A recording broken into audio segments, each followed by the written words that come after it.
nggak sih, dunia lo runtuh, punya uang sekian, punya properti sekian, punya harta sekian, saat lo dapat penyakit yang rasanya saat itu adalah penyakit yang paling ganas ya dalam seumur hidup gue. Gak ada gunanya. 10 tahun, 12 tahun gue berkarya tuh apa gunanya kalau gue nggak bisa sehat dan nggak bisa menikmati itu semuanya gitu kan. Dan akhirnya gue bingung mau cerita sama siapa. Nah, akhirnya yaudah gue memutuskan hari itu gue mau sholatnya itu mungkin gue nggak mengerti ya semua arti-arti dari bacaan sholat gue, tapi gue baca semuanya dengan sangat amat perlahan.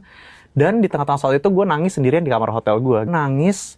Dan gue masih merinding sih cerita kayak gini. Sekarang gue masih inget sekali kayak momennya pertama kali gue bisa kayak curhat sama seseorang yang sudah lama sekali gue tidak omongin dan ngobrol bareng. Tapi gue rasa banyak kasih sayang langsung kayak masuk ke hati gue yang tadinya gue nggak happy, tiba-tiba gue langsung ngerasa tenang, aman, nyaman, dan dipeluk. Rasanya gimana sih soal rasanya wah ini gue mau nangis kalau cerita kayak gini. Tapi kayak gue untuk pertama kalinya dalam situasi yang gue berat ya, besok gue mau operasi, tapi gue mendapatkan sebuah rasa yang luar biasa di tengah-tengah gue lagi baca kalimat sholat yang gue juga mungkin gue nggak ngerti, tapi kayak ada yang bisa ada yang meluk gue gitu.